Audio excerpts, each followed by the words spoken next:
es en las grandes ciudades, donde se producen miles y miles de desalojos, donde sube el precio de la vivienda de manera descontrolada y, por lo tanto, las ciudades, aunque tenemos pocas competencias y pocos recursos, tenemos que poner mucha creatividad y mucha cooperación para poder actuar, porque sabemos lo que está en juego.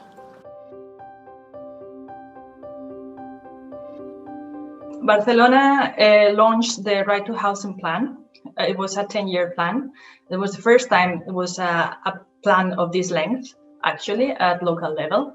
And it was, I think, probably it's the only one, at least that I know, that has the word right in the plan, which is kind of disruptive. In this plan, there are several successes. For instance, are the policies and the programs to address residential exclusion. For example, the Unit Against Residential Exclusion, which was awarded by the URBACT program, for instance, in 2017, was set up from scratch, so to say. These intermediation services to fight evictions and homelessness did not exist before. And now it attends more than 85% of the cases happening in the city. This program complemented and supported the work that was previously done only by civil society organizations. Another dimension or success from the Right to Housing plan we can identify is the good use of housing. That is the inspections to ensure that housing is is being used for residential use and not other uses, is not kept empty, or is not used for illegal touristic short-term accommodations, which was affecting very much many cities, not only Barcelona, but also across Europe. Cities with like Athens, Lisbon, Amsterdam, Paris, or London suffer strongly from the lack of regulation in this area. Finally, I would say that the effort made by the municipality this last year the enlarging the social housing stone has been very, very remarkable. And actually the stock of social housing is that is being right now under construction is almost doubles almost the one that was existing previously.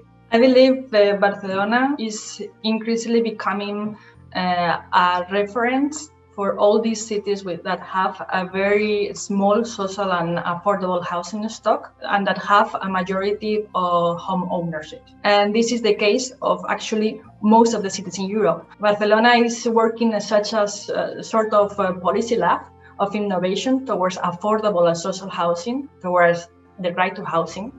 And I believe it could be used and seen as a reference to transfer many policies to other cities, not only from South Europe, but also in East Europe, that want to follow the same path and want to realize the right to housing.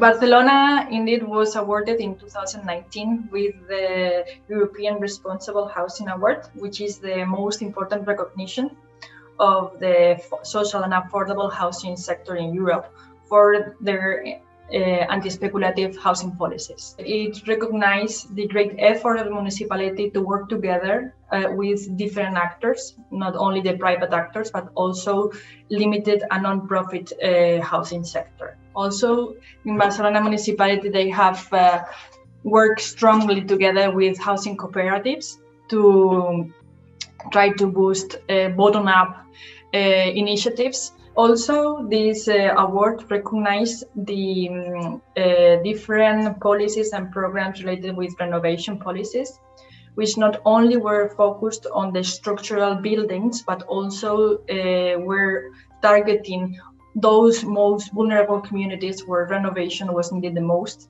in order to ensure that they will remain in the neighborhoods, will not be expelled, will not be suffered from renovictions. Also, the policies directed to acquire private-owned housing units in those neighborhoods, which were suffering the biggest pressures in terms of speculation and gentrifications.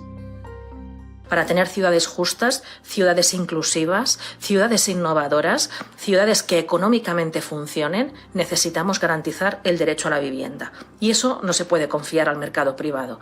Tiene que haber un liderazgo público y necesitamos que los Estados protejan la vivienda como un derecho fundamental. Y necesitamos también una Europa fuerte que haga directivas europeas que obliguen a proteger el derecho a la vivienda.